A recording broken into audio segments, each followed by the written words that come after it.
Oi, gente, bom dia. Nós vamos para a nossa terceira aula sobre política. Como vocês sabem, esse assunto foi dividido em 4 partes, desculpem. Então, na primeira aula nós vimos, nós ouvimos, na verdade, uma fábula sobre uma eleição entre os animais da floresta para a escolha da melhor dieta para todos. Nós vimos todos enrolar daquela situação. Depois, na aula passada, nós vimos o que é a política, aprendemos que política é tudo aquilo que se refere à vida da polis, né? E aprendemos o que é a polis, que é a cidade-estado grega, que eram cidades independentes, como pequenas nações, pequenos países.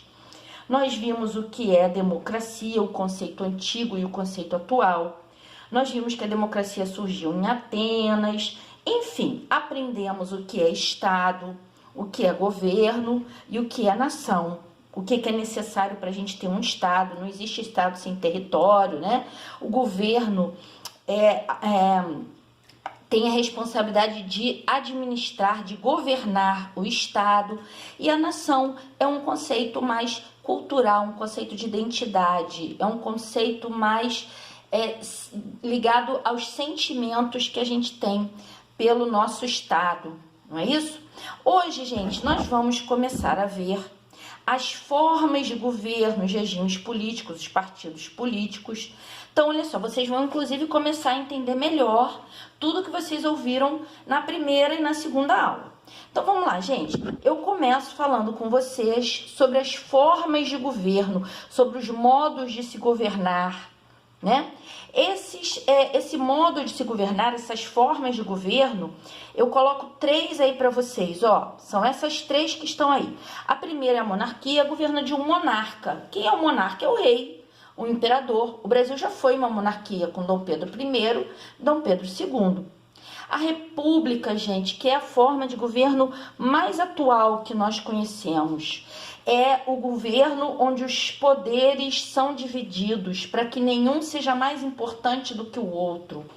A república, gente, embora seja a forma mais atual de governo, ela é discutida há muito tempo. Platão, nosso amigo Platão, que a gente já falou tantas vezes nas nossas aulas, ele já escrevia sobre a república, né? A república foi colocada em prática pelos antigos romanos, quando eles iniciaram as grandes conquistas que fizeram com que Roma se tornasse o maior império do seu tempo, tá certo? Então, e a palavra república é uma palavra do idioma latino, do idioma dos romanos, que significa res, que é coisa, e pública, que pertence ao povo. Então, o governo é o governo que está dividido, que pertence ao povo. É claro que essa noção de povo, gente, quem é que faz o povo, quem é o povo que participa dessa república, é para a gente discutir numa outra aula, né? Atualmente, esse conceito de povo, ele é, pelo menos teoricamente, mais amplo.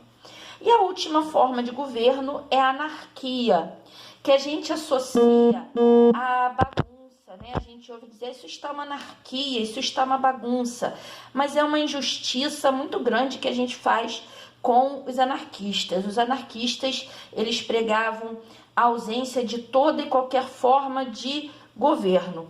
E eles diziam que o governo se tornava desnecessário quando os cidadãos aprendiam que os direitos deles terminavam quando começavam os direitos do seu vizinho. Cada um cumprindo os seus deveres e assegurando os seus direitos. Eu não preciso de um governo que me coloque leis para que eu saiba o que eu posso ou não posso fazer, o que é certo e o que é errado. A anarquia, gente, é uma experiência de governo ainda desconhecida da humanidade. Ela é só teórica, ela nunca foi posta em prática. Então tá, gente, nós temos aí as 3 formas de governo. A monarquia, elas existem ainda? A gente ainda tem governo de monarcas? Temos vários. Na Ásia a gente tem várias, na África a gente tem. Agora, olha só, gente, duas monarquias são as mais conhecidas em todo o mundo. É a monarquia inglesa, né? A Rainha Elizabeth está lá, é a monarca mais antiga a continuar no poder. E a monarquia japonesa, que a gente ouve muito pouco falar, mas que está lá firme e forte. Hoje em dia, gente, os reis eles não têm poder como tiveram no passado. Eles são quase figuras afetivas, né? Eles não têm o poder de governar, porque o poder de governar está entre os 3 poderes que vão surgir lá no iluminismo, né? Com o judiciário, o legislativo e o executivo. Isso foi pregado por um filósofo chamado Montesquieu. Na República a gente vê o poder sendo exercido pelos presidentes, tá bom? Vamos lá, gente. Agora que a gente já viu as formas de governo, os modos de se governar, vamos ver os regimes políticos. O que é um regime político, gente? É um regime para emagrecer, tendo consciência? Não é isso, né? Os regimes políticos são as práticas de governo, é o planejamento do governo, como que a monarquia vai colocar em prática as suas ideias. Então, o primeiro que eu coloco para vocês aí é o regime político democrático, a democracia. Aquele que a gente mais conhece, aquele que a gente mais defende, né? Um primeiro-ministro Churchill, da Inglaterra, ministro da Inglaterra na Segunda Guerra Mundial, desculpem, ele dizia que a democracia não era o melhor regime político, mas era o melhor que a gente tinha e que a gente deveria defender sempre. Então, olha só, gente, na democracia, no regime democrático, o povo, que somos todos nós, escolhemos os nossos representantes, que devem governar para o nosso bem-estar, para o bem-estar de todos. E no regime democrático existe a possibilidade da gente dar a nossa opinião, da gente dizer se a gente é contra ou a favor do que está acontecendo, tá? E essa opinião deve ser ouvida e respeitada, inclusive discutida, porque a democracia, ela permite que a gente discuta as ideias, as decisões. Olha só, gente, as eleições são muito importantes, porque quando a gente elege um representante, a gente dá a ele o poder de falar no nosso lugar, né? Nós não podemos todos falar ao mesmo tempo para governar o país. Então a gente escolhe um representante e esse representante tem que cuidar, tem que zelar do nosso bem-estar, dos nossos interesses, dos interesses de todos. Eu não posso excluir ninguém, tá? Bom, depois a gente tem o regime político autoritário. No regime autoritário, há a obediência total à autoridade, a autoridade máxima, seja quem for. O rei, o presidente, o primeiro-ministro, não há liberdade de expressão. As pessoas não podem sair por aí dando as suas opiniões, porque elas correm o risco de serem punidas por isso. Só se aceita uma opinião, que é a da autoridade. A gente não pode nunca contradizer, dizer que é contra essa autoridade. E a gente tem, por fim, o mais perigoso de todos os regimes políticos, gente, que é o regime totalitário, o totalitarismo, desculpem, onde não existem outros partidos políticos, só existe o partido do líder, do governante principal, tá? O Estado, vocês já aprenderam o que é Estado, né? É a união do território com todas as suas organizações que deveriam cuidar da população. Então, o Estado, ele tem controle da vida pública, da vida dos cidadãos. Existe a censura. A gente não pode dar a nossa opinião. Não existe liberdade de expressão. A única liberdade que a gente tem é de concordar com quem está no poder. E se a gente discordar, a gente pode ser preso, a gente pode desaparecer, bem, enfim. Mas isso também é assunto para uma outra aula. Olha só, gente, quando a gente fala de política, então nós já vimos as formas de governo e já vimos os regimes políticos, né? Muito bem. Agora a gente vai entender o que é um partido político, que vocês já viram quando vocês estudaram a fábula. Inclusive, vocês tiveram que pesquisar o que é um partido político. Na aula passada, em um áudio, eu expliquei a vocês. Então, vamos ver, gente. Olha só, os partidos políticos que como a gente os conhece no dia de hoje, eles vão surgir lá na Inglaterra, na Revolução Gloriosa, no século 17. Olha lá, gente, algarismo romano e algarismo arábico, para vocês entenderem. Essa Revolução Gloriosa, ela vai levar ao poder um homem chamado Oliver Cromwell, e ele vai colocar o rei como uma figura decorativa, porque todo o poder político estará nas suas mãos. Ele que vai liderar politicamente a Inglaterra. Naquela época apareceram dois partidos, tá?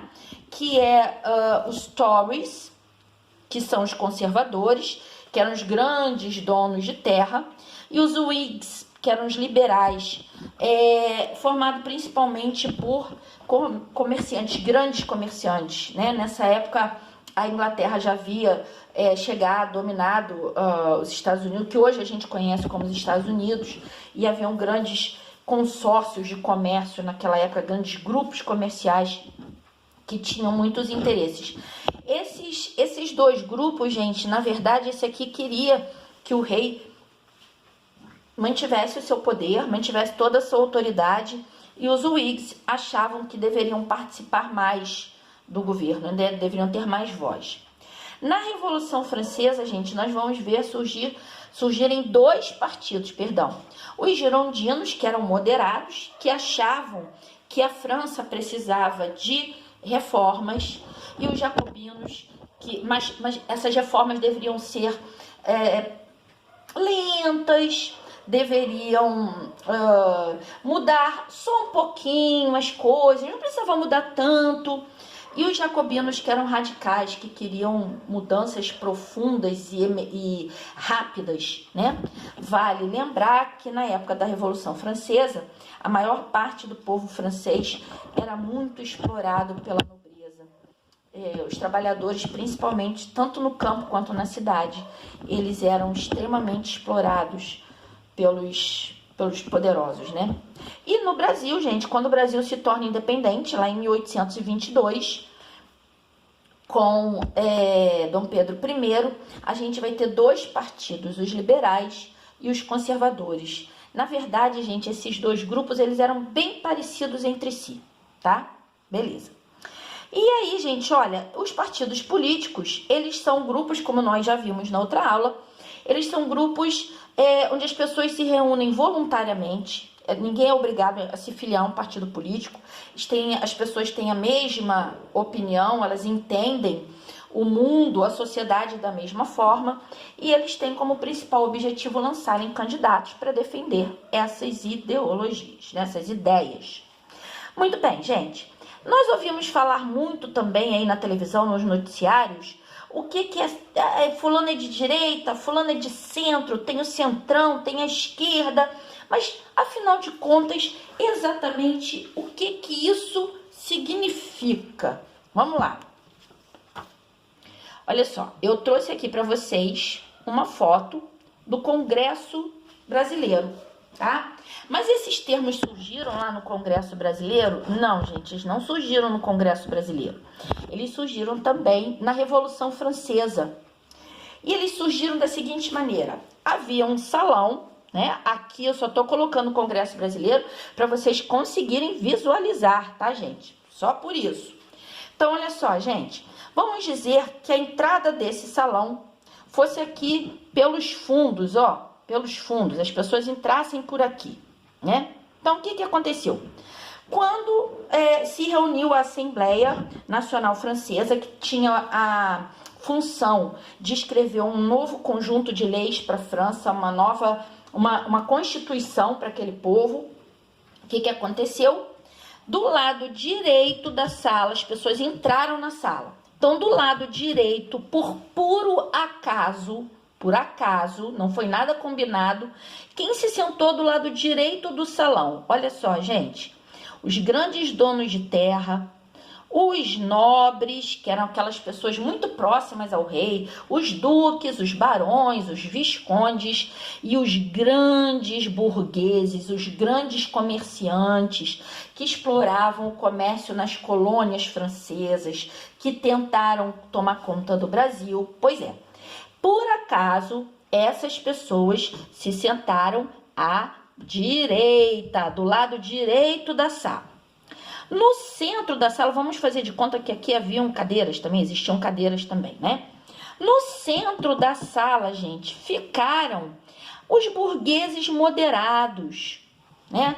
Aqueles, como eu já expliquei para vocês, que achavam que as mudanças eram necessárias, mas que não precisavam ser tão profundas, que não precisavam ser tão urgentes.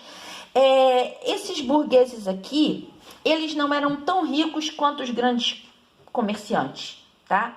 Mas acreditavam que podiam tirar partido dessas mudanças, mas que elas não precisavam também trazer tantas vantagens assim para os trabalhadores. Estavam também os funcionários públicos aqui no centro. Do lado esquerdo do salão, ó, gente, do lado esquerdo, a minha mãozinha esquerda aqui do lado esquerdo, por puro acaso, sem nenhuma combinação anterior, quem sentou lá, gente? Quem sentou lá? Os trabalhadores da cidade e do campo. Aqueles que eram extremamente explorados por seus patrões, por seus senhores, e os pequenos comerciantes. O dono daquela padaria, daquela alfaiataria, daquela sapataria pequenininha que atendia a esses trabalhadores principalmente. Esses queriam mudanças urgentes e profundas, porque eles eram explorados, eles viviam na miséria, eles pediam justiça social, tá? Então, gente, essa é a origem desses termos: direita, centro e esquerda. À direita estavam aqueles que não queriam mudar absolutamente nada, que achavam que os trabalhadores tinham que continuar sendo explorados sim, que era direito deles explorar aquela gente, tá? Que não queriam mudança alguma, estava bom do jeito que estava. Claro, eles estavam tirando todas as vantagens do mundo, né? No centro ficavam aqueles que diziam assim, não, mas a gente pode melhorar um pouquinho a vida desses trabalhadores, mas não precisa também, né, dar tantas vantagens assim. Vai que eles acostumam, né?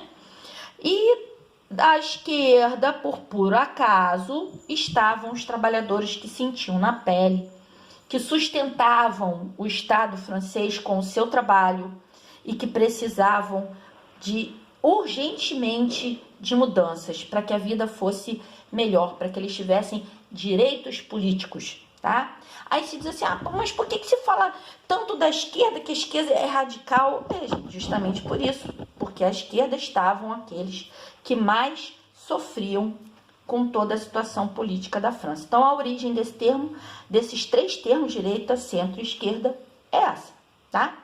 Beleza, gente? Até a nossa próxima aula.